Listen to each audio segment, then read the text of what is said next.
And what's up, everybody? Happy Wednesday. I'm BobbyFi back here with my man, Eric Sheets-Haber. It's a little bit cold in here. We had a little hot streak going, and then all of a sudden it got cold, so I put my hoodie on because it's cold in LA right now. But anyway, we got a really fun slate tonight. Sheets, how you doing, man? We're getting a lot of love for the videos, a lot of likes. Guys, keep it up, please. Sheets, first thoughts on the slate? Any thoughts about yesterday? Yeah, my thoughts on yesterday is this, and again, from me having seen a lot of content and stuff, what you'll sometimes see is people have a bad night and they'll come back the next day and say, you know what, my process was good, it just didn't work out, I was really happy with what I did, forward looking, let's just move on. I have to say that I was kind of bad yesterday. I was kind of a bad boy, let's put it that way. Just because my process in picking my players was good, but my process in executing as far as constructing and putting my stuff in and staying on top of business was really low tier. And, not that this is an excuse, but I had stuff going on life-wise that required me to kind of be away from the computer at exactly the time that that you really do need to be around the computer. So what I ended up having to do is trying to do all kinds of crazy stuff from my cell phone when news came out yesterday. And fortunately, I got punished for it, because if you do bad things and you don't get punished for it, that could end up costing you more because you think you're immune and can get away with everything. It's like the person who goes to the racetrack the first time ever and wins the trifecta. That's probably the worst thing that ever happened to them. So I am kind of glad that the fact that I was unable to take care of my craft and be around and do what I had to do to alter my lineups when news came out, I am glad I got punished for it, because it reminds you that this is not easy and you do have to focus and you have to put things together. So, we can move ahead, but, you have to be able to learn from your mistakes and move onward. Yeah, I 100% agree with you. Great points there. It's sort of like in tournaments, when you're sort of like, when I was playing for myself, obviously back in the day in poker, like we would say, at the end, you bust out in a bad beat on a couple of giant buy-in tournaments, and you've got a few little ones left. And you sort of like, all right, you're willing to gamble a little bit more, and you start making a little bit more bad decisions, getting in when you're hoping for flips and things like that. And then you benefit and you end up winning one of those things, and it actually feels it'll hurt your process. And then this is just another example of that. So I totally agree. We're going to do eventually some lineup reviews and reviews of our stuff, and it's really important that when we do it, and likewise when you guys, hopefully when you look at your own results, that you try not to be results oriented, that you try to really think of what you did and whether you would do that again. And it's really, really difficult to do in all of life, but especially in DFS, we have so much variance that you really have to make sure that your process is sound, your fundamentals are sound, and don't give yourself any breaks. Yeah, absolutely agree. With that said, let's get into tonight's slate.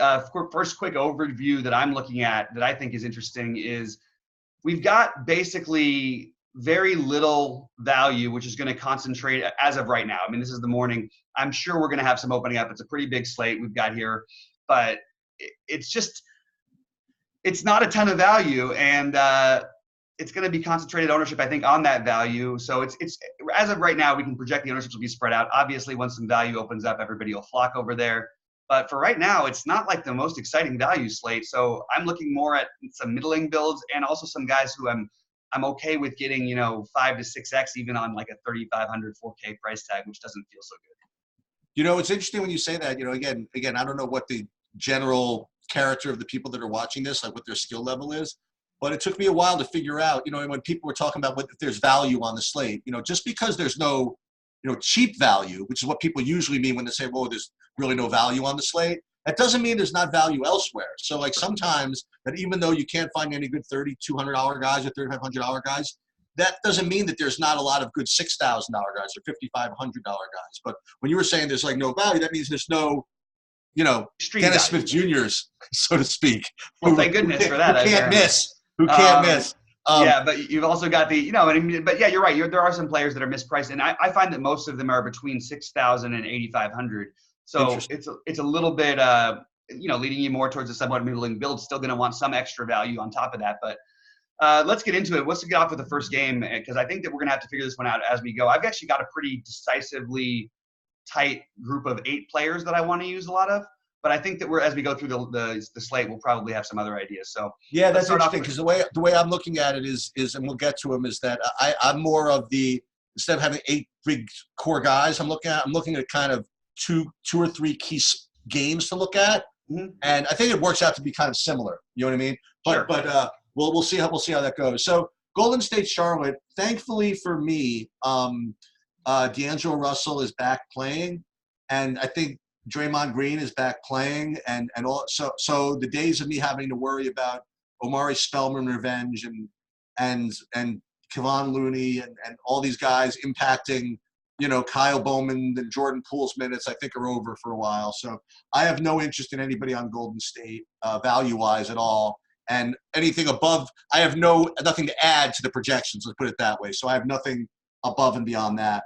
On the Charlotte side, if I were going to throw anything in there. Again, Devontae Graham's always playable. He's not projecting to be that great a value, but he's certainly always playable. Terry Rozier is just kind of looking okay. The one guy I want to do a little more research on that was PJ Washington. Again, I'm not really recommending him at all, but he's like a guy that I was just my thought process. I was going to look into him a little more. And the other guy who I brought up in the last review, which he was doing okay, then he kind of hurt his hands and got himself out of the game after a very short period of time, but he's coming back. And again, this is like your guy from last year, so I always look at him. Is Nicholas Batum at 3,400? If he is coming back 100% healthy at 3,400, I'll definitely think about him, like maybe in a I don't know, if I had to throw another $3,400 guy in for some reason. But aside from that, I really don't have a lot of interest in this game. So Batum used to be my guy, but that's because he also played a ton of minutes. Like their future of this team is Bridges, Washington, what's it called? The guards, both guards, Rozier and Devontae Graham, Malik Monk. I just don't see the room need to be even they could even throw Dwayne Bacon in for a few minutes. It just feels like there's a lot of wings in Charlotte. So what I'm going to do is just what I've always done with this game in general with the Charlotte games. I would love to have stacked this if there was no Draymond and no Russell, just because I think if it stays close, you basically have a condensed usage like crazy on one side that also doesn't play terrific defense. And you've got a side in Charlotte where you can pick some players that are going to at least be on the court. Devontae Graham at 7.7 is a little too high for me on this slate, but I don't think it's the worst play in the world. I don't think it's a bad play to play Terry Rozier either if you're going to run back somebody on the other side, but I'm not in love with it. These are guys that I would maybe consider at around 10%, maybe a little bit less even. And then on the other side, it's simple. You play Miles Bridges 10% of your lineups no matter what every day, as long as he's below 6K. And I'm just going to keep saying that. He's too cheap. He's too unowned. It happens every slate. He's the guy I'll have a little more interested in this game because he's going to play 30 minutes. He's got incredible talent. He's got 50-point fantasy games in him, as does PJ Washington to some extent. And I don't like with, the big men being back that it could hurt him a little bit. But you don't really need to play big against Golden State, even with Willie Cauley-Stein. It's like you need a big guy to guard him. So I could see PJ Washington getting up to 30 minutes possibly tonight, which makes him really interesting. So for me, I might go as high as 15% on PJ Washington and maybe 15 or 20 on Bridges. Now, it's early in the day, so I don't know if I'll hold to that. But that's a little bit where I want to have them early on. Otherwise, I'm not really that interested in this game. Yeah, so what I would do, because I knew you were going to come back with Miles Bridges. I had forgotten about him. But Miles Bridges and PJ Washington are two guys that are, right around that 5K level that are going to be just 0% owned. That if, like we were talking about before we started, that if there was some lineup that you really, really liked, but there was just one slot that you just had to find somebody, like those are those two types of guys, really, really low owned guys that you could put in. And Miles Bridges, like you said, I mean, he's got that minutes safety, you know what I mean? Mm-hmm. So yeah, I'm with you. Fouled out, by the way, the other night against Phoenix, and by the way, what I decided, I didn't tell you I did this, but I ended up playing a lot of the Bridges brothers against each other. Nice. It ended up working for the other Bridges. It didn't work for Miles so much, but it's because he fouled out. He was getting outplayed by his little brother. Actually, I guess it's his big brother who just played more years in college. But anyway, we'll get over to the. Anyway, just on the Golden State side real quick, I don't mind taking shots on any of Pascal, Robinson, Green, or Russell, but I wouldn't prioritize it. I definitely think all those guys have tournament ceilings tonight, including Pascal. I don't even think this hurts him that much to be back for these guys. Yeah, again, I think Draymond is just like if there was I wouldn't surprise me if he came back and played like 32 minutes. And if he does against Charlotte, like this is the kind of game he can destroy. So maybe like getting a tiny bit of exposure to him makes some sense. Now, look, there's better spots to go through later in the slate. That's why we're not going to be so high on this. But these are guys that, you can filter in at 10% or 5% or something if you're playing a lot of lineups that I think definitely have some merit. Yeah, again, for me, the way I look, again, because I'm not good enough to make my own projections, right? So I have to rely on others, is if a guy is close to the type of value that I'm looking for, I'll probably play him. But if there's a guy who, using the projection systems I use, just comes up so short, I have to have some other reason to bump him up. And if I can't find anything else, I'll just probably just not, I'll just toss him. So for me, I mean, I just don't, again, like, I just don't think the Golden State guys are close enough for me to be able to replace my opinion. Interesting. Okay. I just think with Draymond, it's worth noting that, like, you want guys with ceilings. There's a 60-point ceiling in this game environment against this type of defense for him. I'm just saying it's a long shot play, very long shot, especially with the situation. But it's definitely one that, like, there's no way it would surprise me if I woke up tomorrow and Draymond Green had a triple double. Sounds good. All right, let's move over. Right. Phoenix, Orlando. I am operating under the assumption for now that Rubio is in.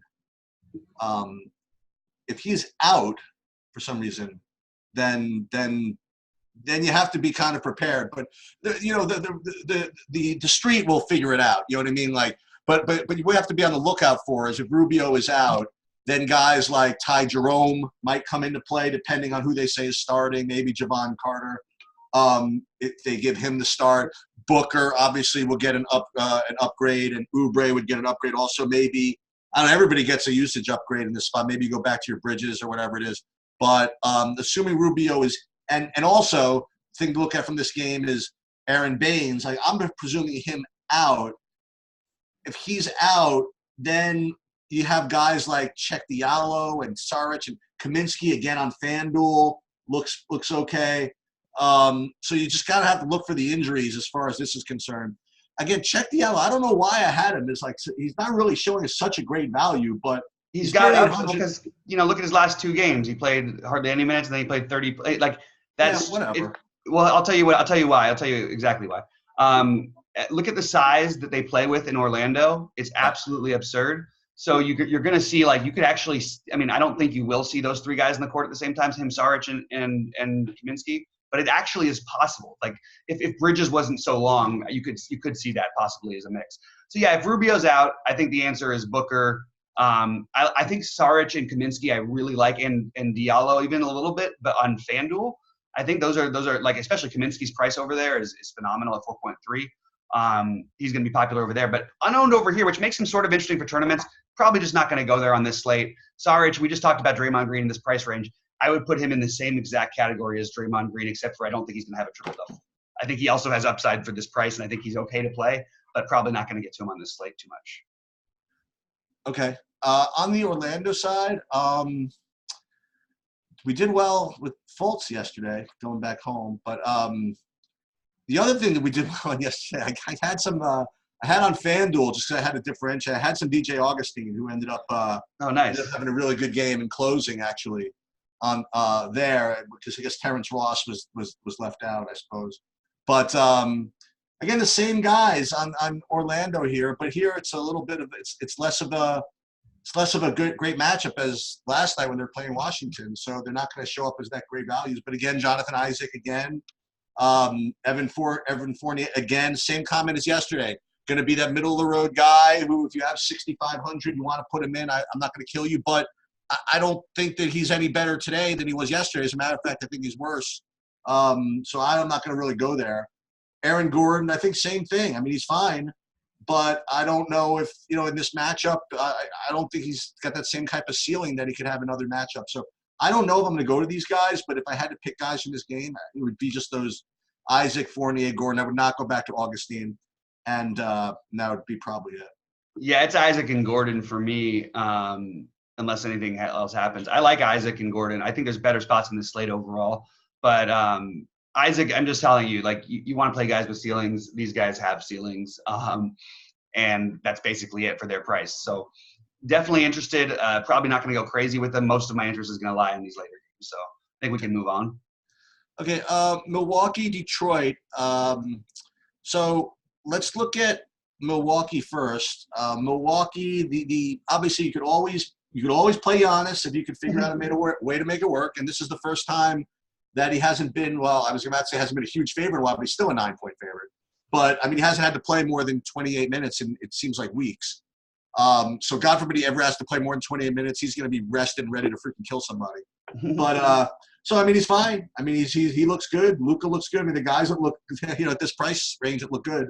So I'm not going to bury you for playing Giannis if you can make it work. My lineups are just not going to get him. If I mass multi-entry, I play like 50 lines. I'm gonna have to have some of him. But my main builds just don't go to him. But certainly nothing wrong with him. The other guys on Milwaukee to look at, I think Lopez is out again. I'm not sure, but I think he might be. But no, he's supposed to be back, I thought. Oh, he is back? I heard he was back. Actually, I do have him in, actually. Yeah. Bledsoe, again, he's looking fine. He's not really playing that many minutes, though. I mean, I don't know what – you're only projecting him for 25, 26, or maybe his upside from that. I guess he's fine. And the guy you have to keep an eye on is Chris Middleton. He's apparently, quote, back in the starting lineup. Now, I don't know what that means he gets his full run, but that's what I had heard going into his last game against the Knicks, where he only had to play 18 minutes because the Knicks are just an atrocious disaster of a basketball team. But today, I mean, they only have him projected here when I'm looking at 24 minutes, 25 minutes. And that seems a little light if he's going to start and play his full run. So if you give him 30 or 32 minutes or whatever, I think he could be okay. But as you mentioned when we talked about this pre-show, I don't know if he's that, guy that's going to get 50. You know what I mean? If he's a guy that could play efficiently and get, I don't know, 35 or something like that. There's nothing wrong with that. But if we're going to play him, it wouldn't be with the hope of him being the ceiling breaker. Yeah, I feel good about Middleton at this price. I feel good about Blake at this price, assuming that he plays. I think he will because they didn't play that many minutes because of the blowout last night. I like Drummond and I like Giannis as well. But the problem I have is I'm just aware of how many blowouts on both sides Detroit seems to play in. And obviously Milwaukee just stomps so many people. Now it's a road game. If it stays so, you can play the Giannis Drummond combo or the Giannis Blake or the Middleton Blake, Middleton Drummond, one of those types of things.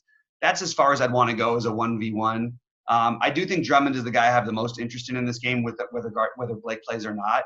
If Blake doesn't play, it may worry me that everyone will flock over there. But I do think Drummond is in a good smash. I hate that term, but smash spot against this Milwaukee front line. They're not quite as bad as they used to be against the bigs, but look, there's other guys who I might end up preferring later, but Drummond just feels like a pretty solid bet here at 8.9. Well, you don't have to convince me. I'm playing idiots like Mitchell Robinson against Milwaukee because I want to play centers against them. There's the hell if I'm not going to play Andre Drummond, right? So I'm with you though. I would prefer to not have Blake out. I would prefer him to play. Yeah. First of all, because one of the things that you had mentioned, at lots of different times is Blake in or out doesn't really affect Andre Drummond's rebounding rate anyway. I mean, not nearly as much as you would think is what it is. It still affects it, not as much. And not nearly as much as ownership will adjust to it. Exactly.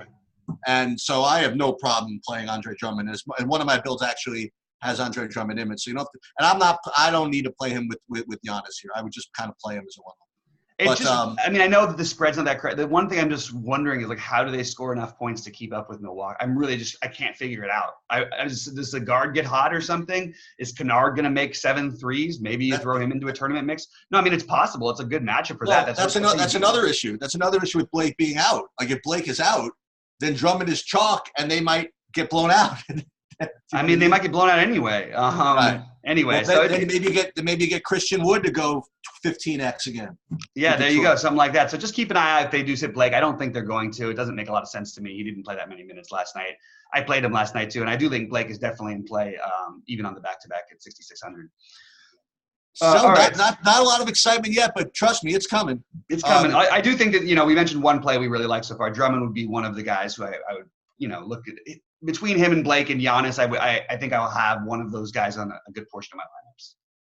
Okay. Miami against Boston. I think what's the news that I got?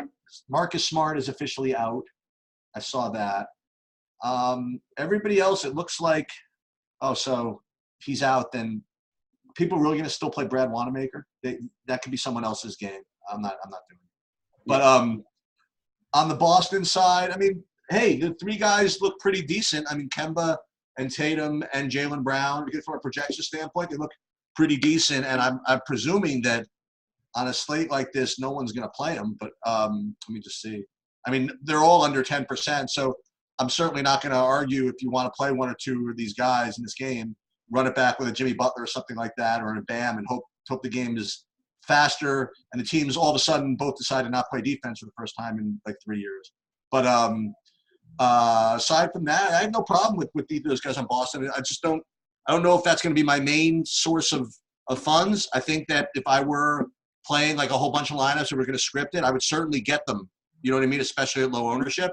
I would certainly not regard them as that much worse than some of the higher owned guys that are going to project very similarly. Let's put it that way. But they're not my main core, but I'll definitely have them in there. And on the Miami side, again, for me, nothing fancy. Although it was a good call by you turning me on to Justice Winslow yesterday. I don't know if he actually ended up smashing. He did really well, though. That's for sure. Even before the overtime, I think.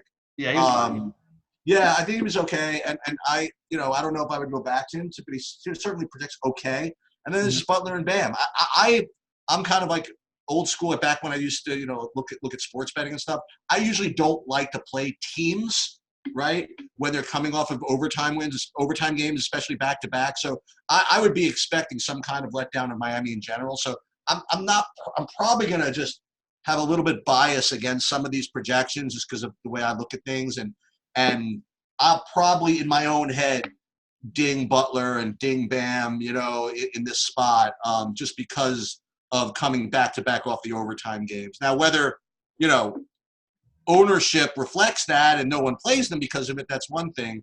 But I also think the recency bias will probably overcome that issue, and they'll game log it. They see, what are these big points? So I don't know. I don't know if I'm going to play them. But I would be remiss if I didn't remind you that we talked about before, that Kelly Olynyk is going back to Boston. But I think he's gone back there before. You know what I mean? It's not like his first time going back to Boston. But, you want a guy who might not be as tired as others. Maybe Kelly Olynyk. I don't know. I would probably just throw him in if I need a $4,200 guy just to kind of throw in. Or maybe if I were going to do some stack in this game, I'd throw him in there. But, again, I don't think he's a bad play on his own. You think so? I don't. I mean, yeah. I'm not like in love with it, and it's not just about him being in Boston though that I kind of like, which maybe you give him credit for maybe taking an extra 3 or 2 early in the game, like maybe just being pumped up. But like they need to spread those big minutes around. The problem is they don't really need bigs in this game, and they have Bam who can destroy down low. By the way, who I think is also very interesting in this game and definitely going to have some ownership, and one of the guys who I don't prioritize, but I think he should smash the Boston front line. What do you think of the Boston guys?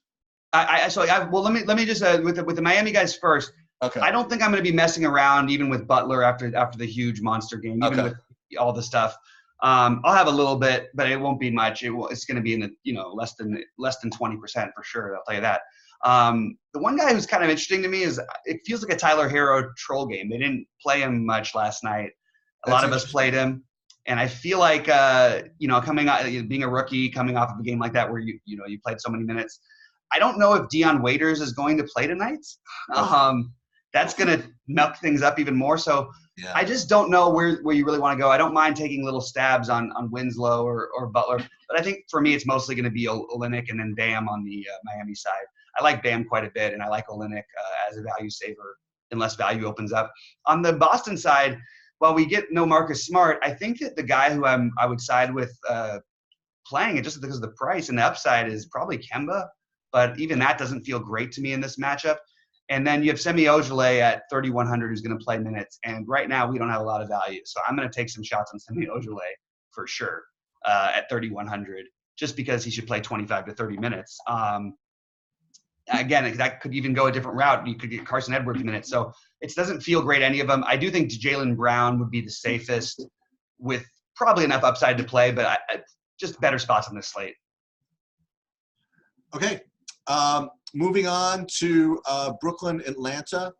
All right. So Brooklyn, Atlanta for me is at this point, given I can't imagine this ownership holding, but given the ownership that I'm looking at, is with ownership considered, is easily my favorite game. There are other good games which we'll get to, but I mean, if they're going to really have all these Brooklyn guys at 6%, I mean, to me that's obscene. So again, I'm starting with just looking at projections and values and stuff like that, and I'm looking and I see that the three guys that I would want to play anyway are projecting to be really like pretty decent values, and Taurean Prince, forget that he's going back to Atlanta. Okay, even though that's they very very well may be a big deal. You know what I mean? But he looks really good, and Dinwiddie looks really good, and Jared Allen looks really good. And Atlanta has no centers that I'm worried about, and I love all three of them.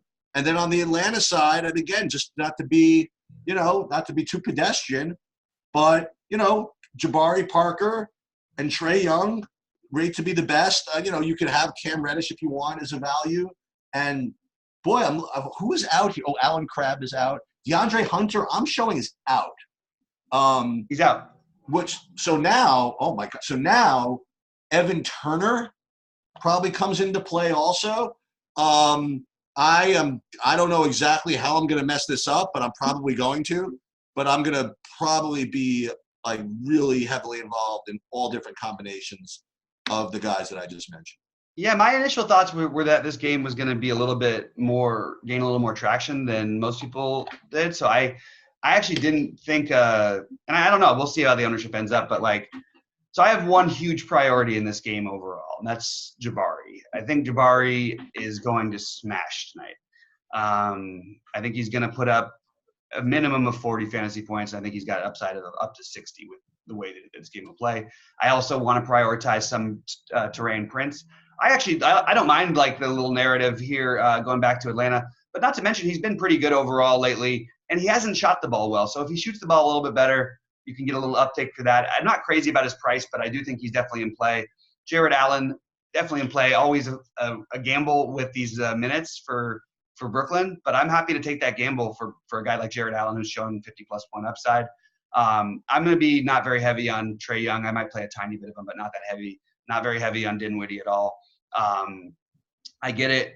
I'm not going to do it. I think there's better plays at high prices that I prefer. But let me ask you something. So if you were going to, and here's I guess a philosophical question: if you were going to stack this game, like let's say you really liked Parker or you really like Prince and Allen or whatever, shouldn't you or don't you have to? Like you would think that logically you'd want your point guard, right, as part of the stack. Yeah, but it's 10.4. He's right. Okay. I mean, okay. I'm going to play a Luka, and I'm going to play some Giannis, and I'm going to play. Right. You know what I mean? It's a little bit hard. How do I? Well, that's what I was going to say. What I was going to suggest. I mean, again, one of the ways I'm going to go with this build is there's going to be some stacks where I just use Parker, right? And if you can get that 10-4 off the board of Trae Young, then you could play LeBron. You know what I mean? It's there's stuff you could do. You know what I mean? Yeah, I would lean to the Parker, Prince, Allen sort of route. We have to see for sure if Huerter is going to Herter, however you want to pronounce it, plays tonight. He won't play many minutes, but it'll take some away from some people. So if Herter's out, you can play Bembry. I actually still think you can play Bembry a little bit, but not nearly as much as I like him if Herter's out. And obviously Cam Reddish, if Herter's out, I think he becomes one of the better values early in the day. What do you think of the other guy I mentioned? What do you think of Evan Turner? I'm okay with it. I have him in at 10%, but I don't even know that I'll play that much of him. I just don't know how many minutes they're going to give him, really. They have a lot of wings, but I think that it would be more likely to give those minutes to the young guys. But I don't know. I mean, I've seen strange things happen, so I'm not really sure how it'll go. As of right now, I'm less prioritizing this game, more prioritizing Jabari, Taurean Prince, Jared Allen, and Cam Reddish should be my next priorities in this game. But I don't really have the love to fully stack it. Although I'm probably gonna change my mind later on this one because it's hard to imagine not wanting to fully stack it. I have some 1v1 stacks, but that's mostly where I'm at right now with this game. All right, let's do it. Let's go ahead to next game, which I think is going to be, maybe you'll have a little more interest in this one. It's let me pull this up. What's the next one I have here? Is this the Memphis game? I don't know if it's the Memphis. Oh, no, this is Indiana OKC. All right, so let me see if we could dispense with this one pretty quickly. So, first of all, OKC, the only guy I had any interest in at all when I first looked at this was Noel Nerlens Noel. And I don't even remember why. I mean, he's projected just okay, you know, and I was looking for value guys to kind of look at. And he's been getting minutes, but I don't know if I don't know if I'm going to go there. The guy who I'm really on board with is just really not playing. And you talk about being mispriced, and I talked about this for weeks now. Until further notice, until Shea decides to put up more than 30 points in a game, I'm really just not interested. You know what I mean? I know that with the talents and all this stuff, he had that one big ceiling game earlier in the year, and people were gearing on him in the preseason. But as far as I'm concerned, I mean, he's got to put up a number before I'm interested here. Yeah, not like a good matchup anyway for him, so it's not like we should be overly focused. And on the Indiana side, Brogdon rates to be the best guy. Then slightly behind him would be Sabonis. But again, nothing too exciting to me about Brogdon. The one other guy I will mention on this, just because I always look at him as a possible play whenever he's playing, I just got to look at his projection, is Schroeder. But again, this matchup isn't the best for him. They moved him up in price a little bit. I just kind of like him as a GPP guy to always look at. But I don't think I'm getting there today. Yeah, I don't mind. I like the price on Turner, but there's one guy I'll play a lot of in this game, and that's Sabonis. I think he smashes, and I think that, hey, you missed the narrative, buddy. This is the team that drafted him and sent him away. Is that true? Yeah, this is where he was. He was part of the big trade, the Paul George trade. So is he related to the Sabonis from like? Yeah, it's his dad. Oh, really? Okay. Yeah, okay. He's a great basketball player, just like his dad was. Yep. So I love Sabonis tonight. I think he's in a really good spot. It's just a matter of prioritizing spends. I would prioritize him over some of the guys that we've talked about, but I don't know. It's hard, like when you look at Drummond being only 600 more, but at the same time, like, I think Sabonis gets 50 here a lot. Like, I think he's going to be in that 40 to 50 range always, and maybe even with a little bit of room for growth. And I just really like him here. I think he's going to beat him up, and I like Sabonis whenever he's low owned, because I get a very safe and warm feeling from him, because he's going to do so much out there that I'm gonna get my 45 anyway out of him. Yeah, we'll see. We'll see if either team breaks 100 in this game. Okay, I'm moving. I'm totally willing to move on here. Yeah, let's do it. All right, next game is I think we're both in agreement that I would like to have interest in this Memphis-Chicago game, just because I always like to have interest in Chicago. The usual guys from Chicago are guys you kind of want to keep playing, like Levine and I would say, and other guys, but there are other guys you can play on Chicago. I mean, Markkanen is 5,600. All these guys are pretty good values. Wendell Carter Jr., Satoransky, even Dunn. Although Dunn's not really a ceiling type of guy. Even Thaddeus Young's looking to be a decent value at 4,000. I don't know how much he's going to get, but so I'd love to play the Chicago guys. But Memphis is another team we have to look, and see what the injuries are like. Like for now, Morant's obviously still out. I still have Brandon Clark is out.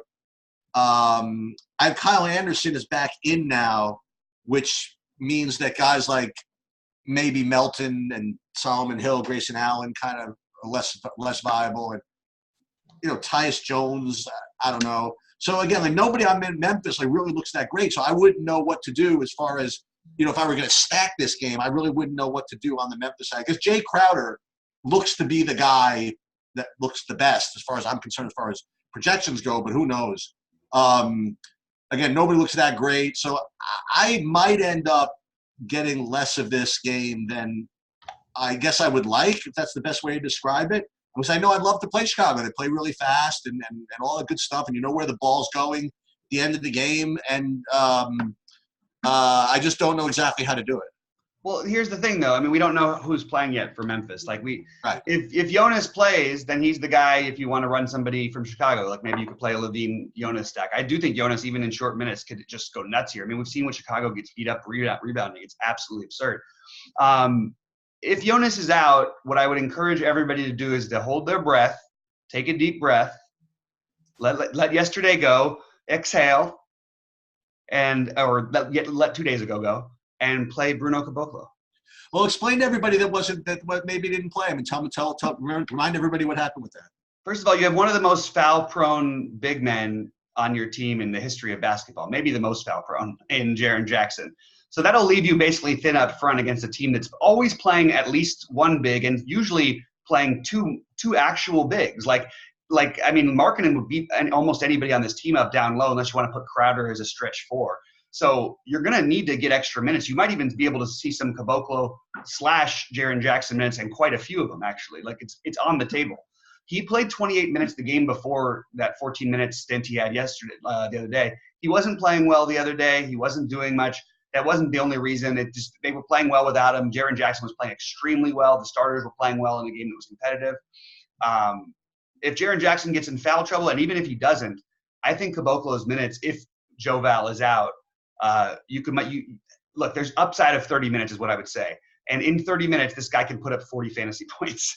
I'm not saying he will. He could also put up 10 in 15 minutes. But if you want a great tournament play, if Joe Val's out, go back to the guy who was 55% owned for a reason. And even though it didn't work out, this is a spot where you're going to get that same guy at like 1%. This is how you win tournaments, and it happens all the time. Everybody jumps off, you jump back on. But again, this is all if Joe Val is out. I do think that if they do announce Joe Val out, I don't think you get away with what you think you're getting away with. How many people do you think are playing? I think there are going to be a lot. A lot. Like what's a lot? I think that if, let's say that the Check Diallo thing doesn't pan out, you know what I mean? Let's say he doesn't get any traction, and there's no other value emerges like that. I think he could be 25% again. I do. I mean, I would encourage people only because again, maybe it depends. I guess it depends on the tournament. No, because people will use Kyle Anderson being back if he's back as another excuse. Why not to? I don't know. I just think that in like the lower buy-in tournaments with recreational players, I totally agree with you. But I think that there are enough sharp people like you that are going to go back to it. You know what I mean? Like, it depends on the tournament, I guess. You know what I mean? I think that in the I don't know, you call the name of your tournament. I think that in the bigger buy-in MME tournaments, I do think that he'll still end up getting owned. But it would be interesting to find out. Yeah, but I do think it's going to become insanely popular. Now this is who's going to be really popular. If Jonas is ruled out, I think Jaren Jackson ends up being really popular because he'd be the safe guy to go to with Jonas being out. But it's funny, it sounds safe, but he's 6.8, and there's a huge range of outcomes in his game. So it's just kind of funny. Like, yeah, so and I love Jaren Jackson. I think he'll probably smash it if he's out. But like, let's be a little bit careful on that one if he gets too much ownership. No, exactly. So that's the whole answer on the Memphis side for me is that you need to know about Joe Val. But on the Chicago side, I think that Kobe White is interesting. I know he hasn't put up the numbers lately. I think that there's more upside. I mean, it's funny because his minutes projections have been consistently ahead of where he's actually played.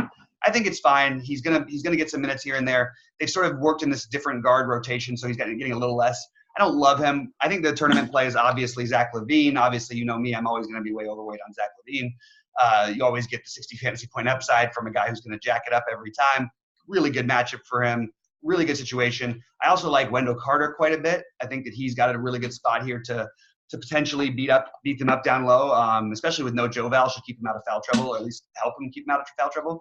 And then you've got Lauri Markkanen, who's playing better and is still too cheap for his upside. So those are the guys who I'm mixing in from Chicago, but mostly it's going to be LaVine, Carter, and Markkanen. I'll tell you another guy who, again, I'll get your opinion on it, but you know, they gave this guy a really big contract to come over, and they moved what's his name out of the lineup, Shaq Harrison. I think that Thad Young. No. Saturansky. So. Oh, Saturansky, yeah. Yeah, Saturansky's interesting. I mean, I just think overall, maybe not tonight, but I think they No, he's interesting. To be a you know, he always has kind of sneaky triple double upside. You know what I mean? Like if things go his way. But yeah, I like that actually. I wouldn't mind throwing Satoransky into a little mini stack, or even and just to stay on brand or whatever, to talk about what we usually talk about. Chris Dunn is going to be showing up in a lot of optimals. As a matter of fact, on FanDuel, Chris Dunn, and we can talk about FanDuel. FanDuel's a very similar situation to what it was the other day with the value with the Dennis Smith stuff. Was that you're going to have whatchamacallit? I'll pull it up in a second, but you're going to have Tyus Melton. And no, the other one was, I think maybe it was Tyus Jones. Tyus Jones. Yeah, Tyus Jones. And hold on, let me just look at it real quick. Crap. All right, so yeah, I mean, I have to keep the non-dead air here. I got there. It is. So Chris Dunn and Tyus Jones were going to be the value.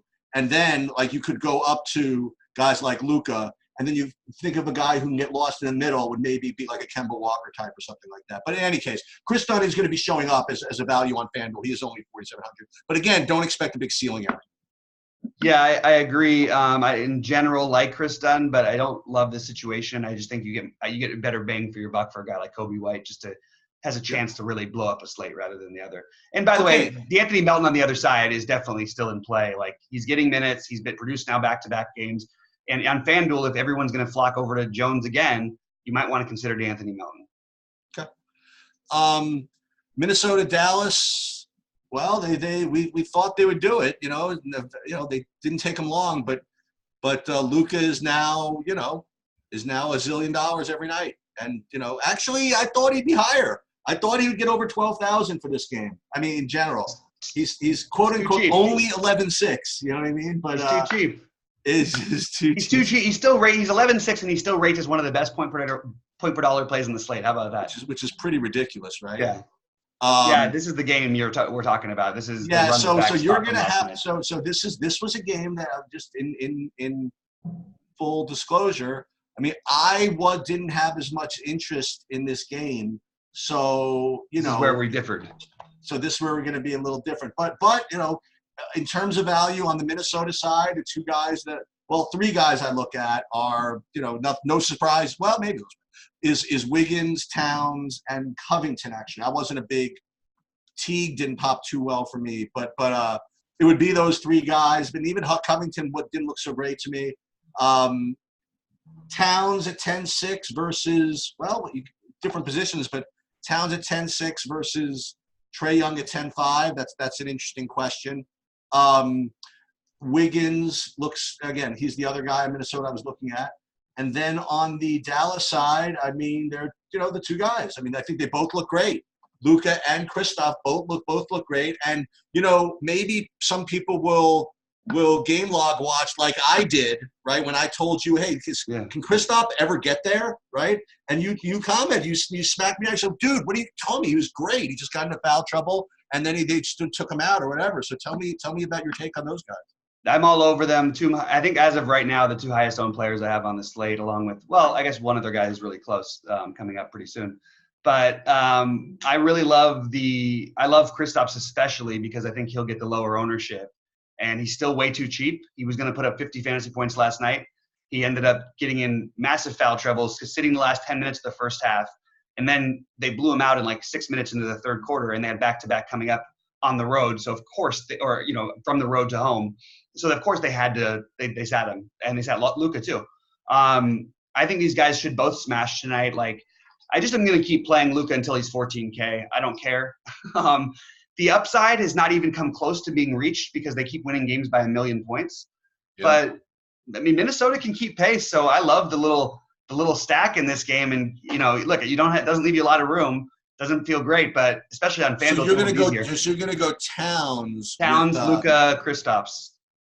Wow, you're gonna use Kristaps and Luka in the same lineup. I have no problem. I used them in all my same lineups last night. I'm gonna do the same thing again. They don't take away from each other. Like, I mean, they're looking for each other. They're on it's a little bit unfortunate they don't stagger a little more and get Kristaps some more touches without Luka. But Luka's looking for him all the time. Luka's putting up things by not just scoring. I mean, he's doing all kinds of things out there. So he's looking for Kristaps on the 3-point line all the time. So I love both of them here. I think they could both go nuts. You're forgetting about Kristaps. He's got such huge rebound and block shot upside in every matchup that, like, the rebounds haven't been there as much this year, but I think you're going to start seeing that turnaround. Anyway, very big fan of these guys against the Minnesota defense I don't trust. On the Minnesota side, it's really tricky because I think the only guys I'm really that interested in are Covington and Towns. I just don't see the reason to play anyone else too heavily. But like, if you wanted to make an argument for a really cheap guy who could get minutes, it would be Travion Graham. I'm just talking about like lack of. I got you. I'm not going to do it. I'm just throwing out, that's where you'd look. But really, and then Teague is like, it just feels like there's better plays than Teague. So that's pretty much it on the Minnesota side. Yeah, I'm with you. Tim Hardaway Jr. is putting up double-digit shots 3 games in a row, just saying. The other thing I would mention about he played the blowout run too last night. Right. Though, so. Just to pass this along, by the way, just based on a conversation we had. You turned me on to this idea that I think is worth something with guys like Luka, is that he is quite the stat whore. Okay, he is. He loves to get his whatever points he's looking to get, he wants to get. And if he becomes that guy like Westbrook who wants to just get a triple-double every game, like he'll get it. He is that guy. I love Westbrook more than he's my favorite player ever. But that is who Luka is. Yeah.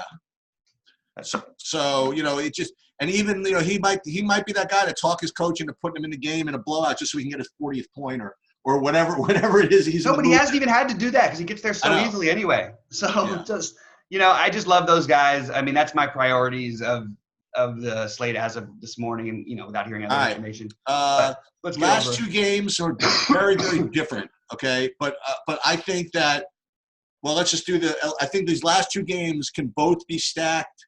Can both be very, very low owned and in a certain way. And I think either of these last 2 games could win a slate if I didn't win it already with the Atlanta stat. So Lakers at Utah. So Conley is out, which brings up all kinds of groupthink, and it's really important that you understand that there are different paths that can be taken to play basketball games, right? It's not always as easy as one guy's out, so another guy's in. Now, it does happen that way sometimes, right? But what's happened with the Utah game is they've announced Conley out. So immediately what people do is they say, okay, Emmanuel Mudiay backed him up last time. He played minutes, so we check in for him when he was out. So Emmanuel Mudiay is going to be moved up to starting point guard. He's going to play 32 minutes. He's 3,200. Let's lock him in, 90% ownership LFG, right? But it's, especially on a night without a lot of value, I can see where that could be where everybody flocks. Now, I'm not saying, again, maybe we agree on this part. I'm not saying he's not a good play, because if things plan out that way, you certainly want him, right? But there are other ways that this game can go, in my opinion, than just a Mudiay going in. So I'll just throw these cautions out. And, Bobby, we talked about this before, so it's no surprise. Number one thing to be cautioned about is that last time this happened, Dante Exum was not present. So it's very possible that Dante Exum eats into Mudiay's minutes. If not, maybe he starts for him. Who knows? Or maybe Mudiay has a very short leash and Exum comes in for him and they split minutes, or something where Mudiay only ends up with 18 minutes from Dante Exum.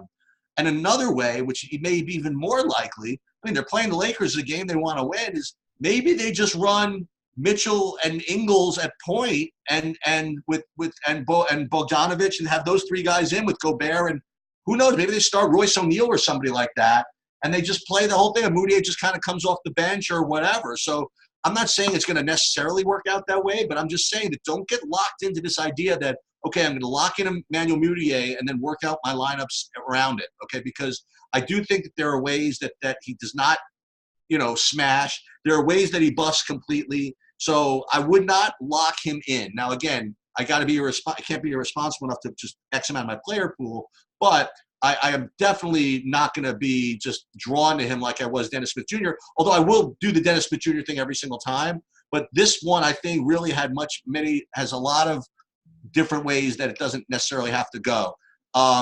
And what you could do is, this lineup, use 4 Utah guys without a Moutier. Like this used the other 4 guys that are going to score just to show you. You know what I mean? I'm probably not going to do this.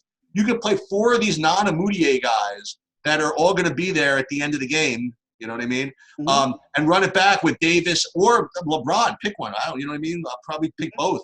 Not both in the same lineup, but pick one and another lineup to the other one. And you could stack this game where I don't know if anybody's going to do this. And so that's one way. That's one full build of mine. On the Lakers side, I would go either James or AD and nobody else.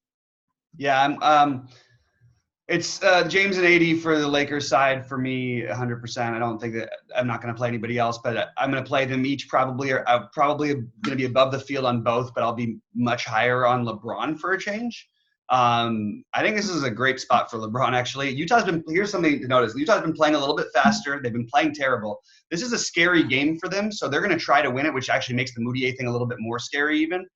But this is in Utah. They're not going to get smashed by the Lakers on the road in Utah, and the Lakers in the second end of a back-to-back.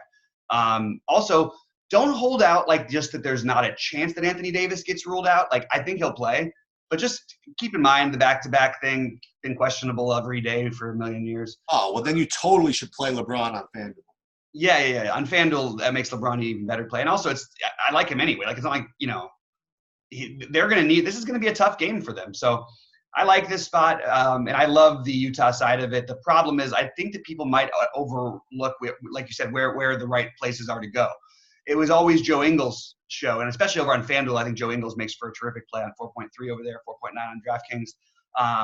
I still think I'll end up with probably – I don't know where the field's going to end up on Moutier. It's going to depend on what else happens, but I do think that I'm going to end up with a good portion of him, but I agree that he will be – I'll probably have less than the field if the field goes Dennis Smith Jr. nuts, like 80%. What do you think of the guy I mentioned, by the way, about Royce O'Neal? Royce O'Neal I'm going to play a lot of. Wow, okay. So just because as of right now there's no value and he's going to play minutes. And the minutes, he could end up being the other guy who benefits a little bit from just the minutes on the court because you could use him as the 3 with Ingles at the 2 or him at the 2 with Ingles at the 3 and Bogan at the 4 along with Gobert. Like it works out a lot of different ways. You can mix Jeff Green in there. But mostly it's going to be Donovan Mitchell is one of my favorite plays on the slate. I know he's going to be high owned. It's going to be hard not to play him at 7.1. I really like this. It's just way too cheap. Way too cheap. He's projects to be one of the top players in the slate, and for very good reason. Definitely want to prioritize Donovan Mitchell as one of the top plays on the overall. But play Gobert. Play Gobert when no one plays him. This is what happens, and no one's going to play him and say how tough the matchup is. He does great. This might be a little bit of a drag it out, tons of rebounds kind of a matchup, and I could just see that kind of 2020 game coming from Gobert again. I called it the other night against Embiid. Let's do it again. Oh God, I got bad news for you. Gobert's out? What's that? No, it's worse. I have something for you this game. So again, I wouldn't suggest it unless we talked about him in some other vein also, as maybe being a possible dart throw at some other time. But it is kind of sneaky return home for Kyle Kuzma. Yeah, I mean, he went to college, I think, at Utah something or other. I'll just. I mean, I have him in a couple lines, but I don't know how healthy he is. Like, I got you. I don't even know he'll play. But you know what? I'm not saying anybody has to play him. I'm just kind of. No. I would say I'm going to have some of them. Of course, I bet. Oh, okay. I don't know.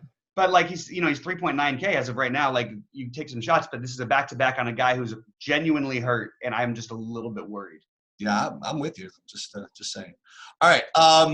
Okay. So if none of any of that worked out for you, right?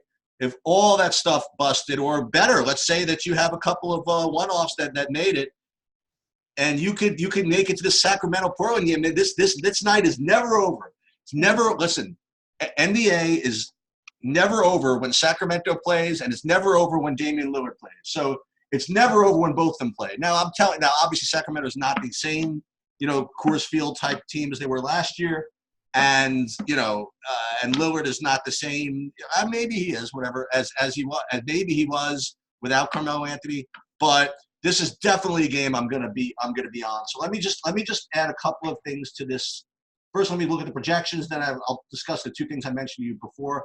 Lillard and actually McCollum both look actually pretty good tonight. So you have to tell me if this is a McCollum game because you're the expert at that. And on the Sacramento side. Hield is the guy who's getting all these minutes, and he's just getting just shoots the ball literally every time he touches it. He's the only one projecting to be that great of a value, and he's not even projecting to be that great, but I'm going to play him anyway.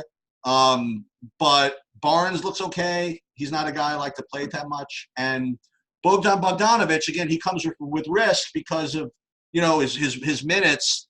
They haven't really let him loose since he's come back from his little injury. And the coaches even said they're trying to limit the amount of time he's on the court. So, with that said, that might keep his ownership way, way, way down. The other comment I would make is that, whether it's a good idea or not, it's become kind of clear to people that are kind of astute watchers that they've been actually letting Damian Lillard stagger his rotations a little bit so that he actually gets some second unit run. And I guess it's because of Carmelo is shooting the ball a lot and whatever it is. I don't know what's causing this, but it's definitely was noticeable. And while that might be not the greatest basketball move in the world, although you could argue that, I mean, I've never had to worry about Damian. I've never had the opportunity to play Damian Lillard against the second unit before. I can't imagine how that was going to work out, but considering he's going to close anyway, and I could still get that Hield, Lillard back and forth fun stuff near the end, rooting for overtime. I'm certainly going to try it.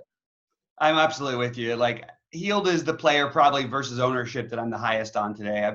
I don't know if I'm going to end up with this, but I've currently got him in at 40%. I've got Lillard in at 35%. I am absolutely all over these guys. That's why I was less interested in the earlier games. These guys combined somehow with the Minnesota, Dallas, the Memphis, Chicago, and the Lakers, Utah. Like, that's mostly where I'm focusing a lot of my energy tonight, with looking for some specific pieces in some other games. I understand the Brooklyn-Atlanta situation, and I'll get pieces from there, but mostly I'm looking at these later games as where I want to go. I also think with so many teams on back-to-backs that the late news breaking could be much more valuable on DraftKings tonight, so you should be by your computer. So I think this is like, you might get a couple of guys ruled out that we didn't really think about because of the second of that back-to-back and that illness that is literally going around, not just the NBA, but apparently a lot of my groups of friends, because I haven't seen those guys in a while because they've been down 6. Yeah, it's been going through everybody. Football too, it happened. Anyway, so I love that last game. I think that's where I'm going to end it. Sheets, we don't usually do one thing, but if there's one guy who you feel like stood out to you initially the most on this slate, or maybe a group of guys or one game, like you mentioned a couple games that you like, what are those? Well, I'll do this because I'm going to be a little counterintuitive. So on the one hand, my comment is that I think that what wins the slate is a game stack, and it's going to be one of the games that we mentioned. And yet on the other hand, I think my favorite play on the day is a game I'm not stacking, which is Andre Drummond. So how about that? I love that. No, but I think look, that can work great in tournaments. I mean, it worked out well for people who did it last night, by the way. Why not? Nothing wrong with playing Andre Drummond, stacking all those other pieces. That's nothing wrong with it. Yeah, I mean, the guys who I find myself leaning towards are back to the Dallas guys, Luka and Kristaps, Hield, Mitchell, Lillard. Obviously going to have some Moutier, even though all the stuff. And I like LeBron. I'm interested in the Cam Reddish if Huerter is out. I'm just trying to throw out a few names. And I love Jabari Parker. I absolutely love Jabari Parker. He's one of my top overall plays. So. All right. Anyway, Sheets, anything else before we get out of here? No, sounds good. Hey, guys, thanks so much for tuning in. Really appreciate us. Give us the thumbs up. Give us the like, subscribe, follow us on Twitch, Twitter, everything. We can't wait to get back to another show with you guys soon and count all this money that we win tonight. Good luck, everyone. Sounds good.